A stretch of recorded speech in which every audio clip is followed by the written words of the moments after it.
কাকা দেখেন, আপনি মুরব্বী মানুষ, আমি আপনার লগে খারাপ ব্যবহার করতাম চাই না।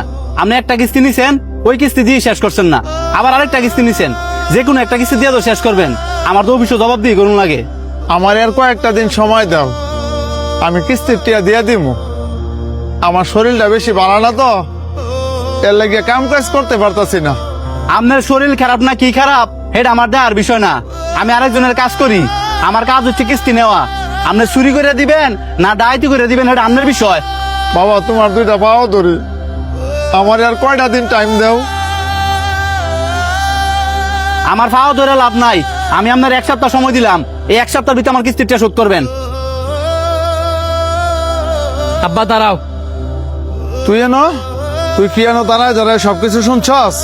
হ, আমি এনে দাঁড়ায় দাঁড়ায় সবকিছু শুনছি। তুমি যে এত বড় স্বার্থপর এটা আমি আগে জানতাম না। আমি স্বার্থপর? হ, তুমি স্বার্থপর।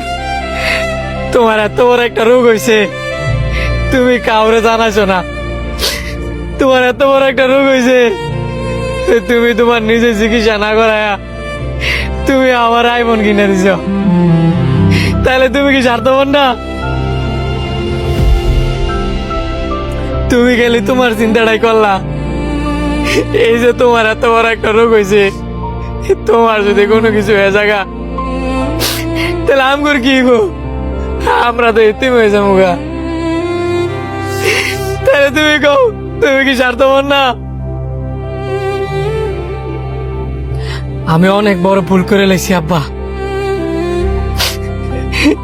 এই আইফোন আমার দরকার নাই, যদি কিনা তুমি আমার পাশে না থাও। এই আইফোন আমি আজকেই বেচা দিব। বেচা আমি তোমার কিস্তির টাকা পরিশোধ করবো। মামা এগোতে টাকা লাগলমু, টাকা লইয়া তোমার আমি চিকিৎসা করাবো। আমি বুঝতাম পারছি আব্বা, একটা সন্তান যদি তার বাবারে না বুঝে, তাহলে এই পৃথিবীতে ওই বাবারে বুঝার মধ্যে কেউ থাকে না।